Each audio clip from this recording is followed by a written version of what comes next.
Hello everyone. I'm here to talk to you today about card design in Hearthstone.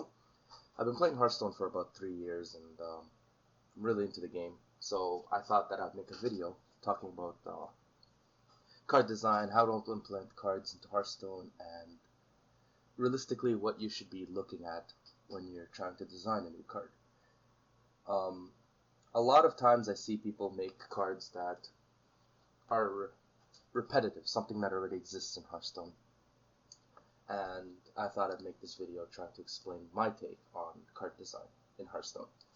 So the first thing you want to do when you're trying to design a new card is you have to make sure that it's innovative and it's unique and it brings something new to the game. So creating something that has this, it's not just about stats but an effect, has a similar effect to another card in the game, is just repetitive and it makes no sense to do. Like if you have another 4-drop that reads just on its text has Battlecry draw card, it's very close to Gnomish Inventor, and a card designed like that makes very little sense to implement into the game because we already have a 4/2/4 draw card. Even if you make it a class-specific card, yeah, you could do it if it's a class-specific card, but it also still doesn't bring much to the table. You just have a stronger Gnomish Inventor. You're just going to have a 4/3/4 draw card. So stuff like that, you have to make sure that it adds something new to the game, or an effect that hasn't been seen before. Another thing you need to do is make sure that the card is as simple as possible. Not just the text, but the interaction with the game itself. So not only do you have to simplify the text, but you have to make sure that if you can simplify the card, but make it more confusing at the start for players, it's still worth it, because in the long term, the card will be simpler when it's played more than, let's just say, 10 times. Implosion is a card that kind of sees that a lot.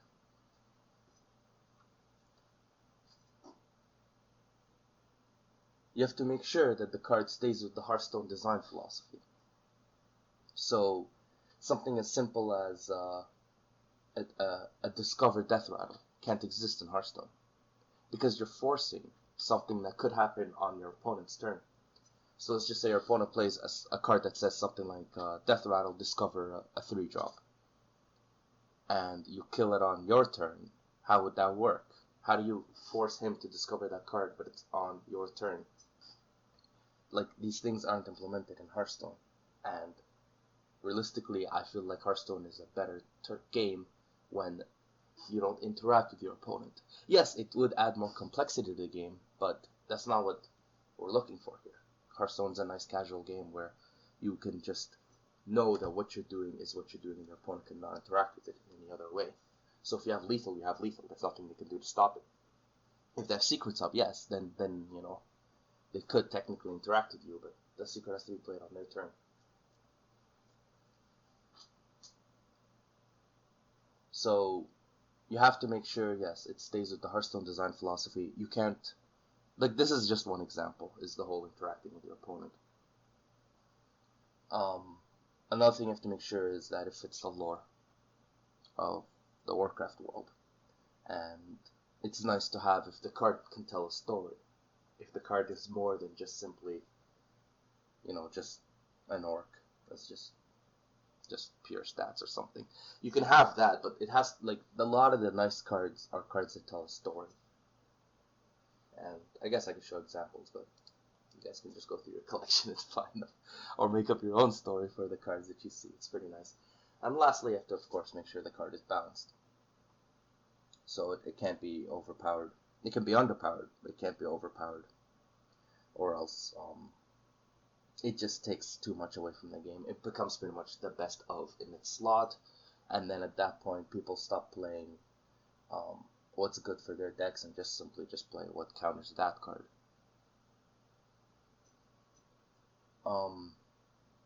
So this is just the general steps that I think should be taken to design a card. I came up with some design effects that I think are, like, when I took these into consideration, I didn't actually go all out and come up with really, really innovative ones, because I don't think that's what the game needs. I think it needs, like I said, to stay simple. So it's things that don't exist in the game, can be easily implemented because they're really easy to program, and or they already exist in a sense, kind of like the joust effect, which is something that they added in TGT. So these things are pretty simple, yet they're still effective. They add a new dimension to the game, a new way to interact, a new way to build decks, which I find interesting. So the first one is, it will state if you have no minions on your side of the board, and then it will do something. So, for example, if you have no minions on your side of the board, as a battle cry, summon a 1/3, something like that. So when you look at this for aggro, they have to have an empty board to get the effect to happen, and for control, of course, they're more likely to have an empty board. So the effect can be anything. It can be like restore 6 health to your hero, or it could be summon a minion, or it could be like for Druid gain a mana crystal or something like that. So that's the nice part about this design effect, is you can do anything with it the way Battlecry, you can do anything with it. So yeah, so if you have no minions on your side of the board. The next one is, another thing about this one is that it sometimes incentivizes trading, which is always something nice to see in Hearthstone. Like, a lot of times people just go face because it is just, there's almost no drawback half the time for going face, because then they're forced to trade into your minions and you just get free face damage. Because if you trade into theirs, the only downfall is if they had a card that you wanted to play around, something like a swipe or a flame strike. Other than that, you just go face, and they have to trade into your minions, so you just get free damage. But this incentivizes it because it gives you an extra way to get an extra effect out of a card. Like if your card is like a 3/3/2 Battlecry summon a 1/3, then you'd want to trade and get that 1/3, which is worth about 1 mana, maybe 1.2. So that card in total is worth about 3.5 if you get the effect, but if not, it's worth maybe 2 mana. So something like that. That's a nice design effect. The next design effect is if your hero has less health than the enemy hero, it does something. So this is more of a control thing, right? You'll put control cards. You won't see many 1-drops with this effect. Also, the other effect you shouldn't see many 1-drops, because if you see 1-drops with the effect of if you have no minions on your side of the board, that's not good design, because if you just get them turn 1, you just right away just play them and automatically get the effect. There's no decision making in that. And I would like it to be 3-drops, maybe, and up, that have this effect, so that by that time, there will already be minions on the board, people are contesting the board, and you want to make them actually think more about the decisions that they have to make, whether they want to go face, get that damage in, and not get the effect, or trade and get the effect, but not get the face damage in. So it's very nice. It's very nice, and it adds more thinking to the game, which is always nice. So the second one that I mentioned, if your hero has less health than the enemy hero, that one will probably be more control heavy, because aggro is almost never gonna have less health against the control.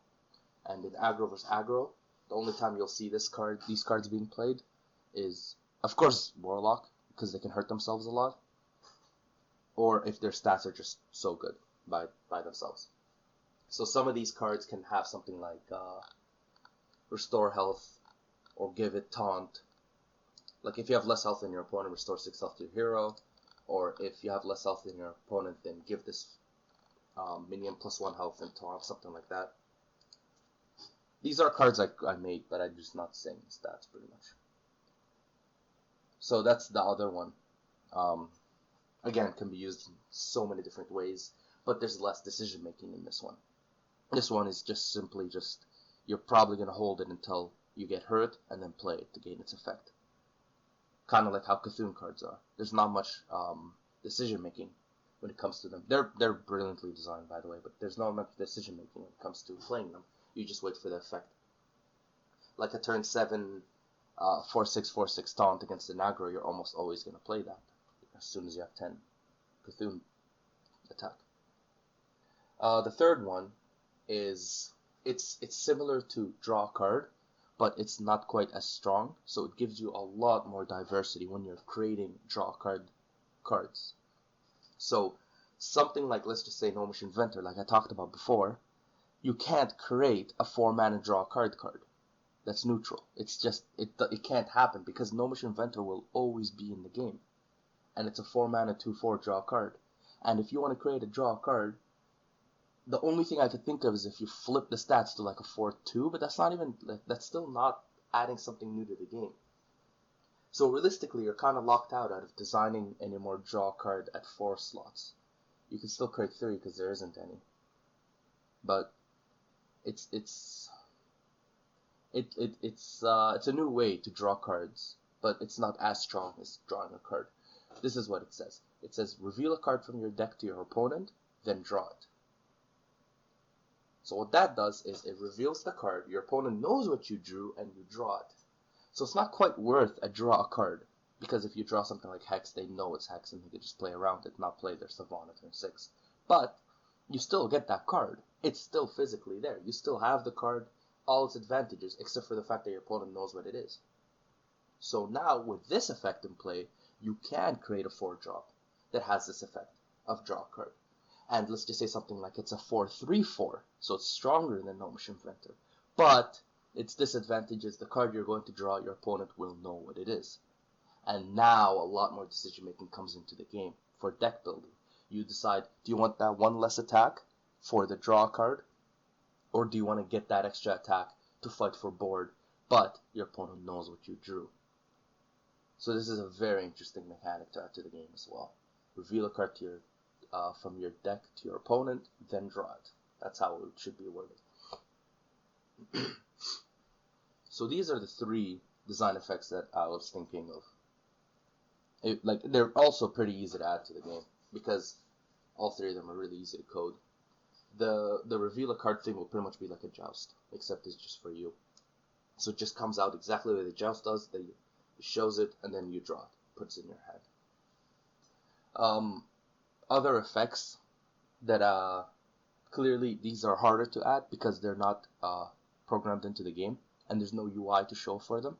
So that's why I didn't actually add these to the design effects that I'd like to see. But it's tick damage or tick healing. So over time, something like Life Bloom, right? Of Druid spell. It will say, the wording should be something like this. It's a 3-mana spell, and it says at the end of your turn, restore 2 health to your hero for the next 3 turns, then restore 6 on the 4th. The problem with this is, it makes sense when you read it, you know what it does. First time you read it, you know what it does. It's very clear. The problem is that how do you add the UI to remind players that this is going to be happening? I don't want them to just randomly get healed and they're kind of like, what happened sometimes, because the game does get a little complicated as they're playing. You're gonna be thinking of your next turns, and 3 turns later, you're already on turn 6 and 7. You've been playing, and then all of a sudden you get healed for 2. Your opponent's getting healed for 2. You might forget why it happened, especially for newer players. Advanced players clearly will remember that a Life Bloom was casted. Also, sometimes you leave your computer after you play your turn, you come back, and you didn't know a Life Bloom was played, and you don't account for the healing. So stuff like that also is a problem, because it's constantly going to be ticking. You might not know about it. That's why it needs to have a UI added. But I'm not sure how you would add that yet. So that's why I have it under the iffy. This is not something I would recommend yet, the tick damage or healing, because, like I said, it needs a lot of work for it to be implemented.